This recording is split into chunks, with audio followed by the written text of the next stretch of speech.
It is easy to accuse a sitting president of the United States of genocide.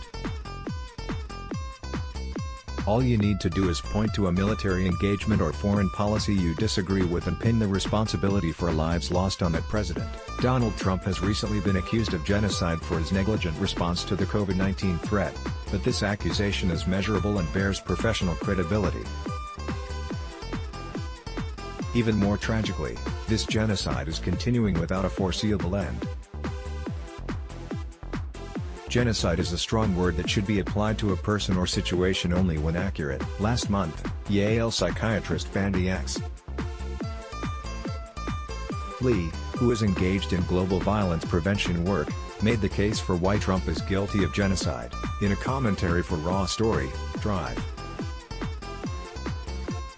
Lee noted that according to the United Nations Genocide Convention, genocide requires an intent to destroy, in whole or in part, a national, ethnical, racial or religious group. She cited the Trump administration's acknowledgement of the disproportionate deadly effects of the virus on minority communities as a sign of that intent. Drive.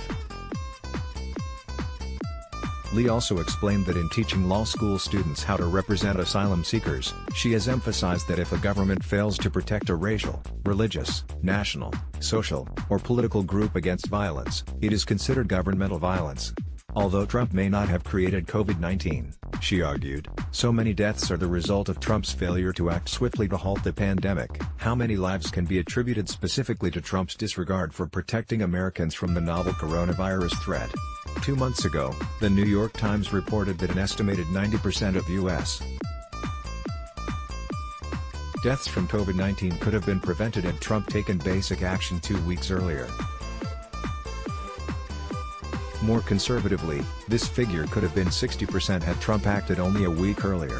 This disturbing revelation inspired filmmaker Eugene Jarecki to create the Trump Death Clock, which was unveiled on a Times Square billboard on May 8. You can access the clock at TrumpDeathClock.com and check the updated estimation of Trump's genocide, which is calculated based on this 60% figure. As of this writing, the number, written in blood red, is 69,171 and climbing.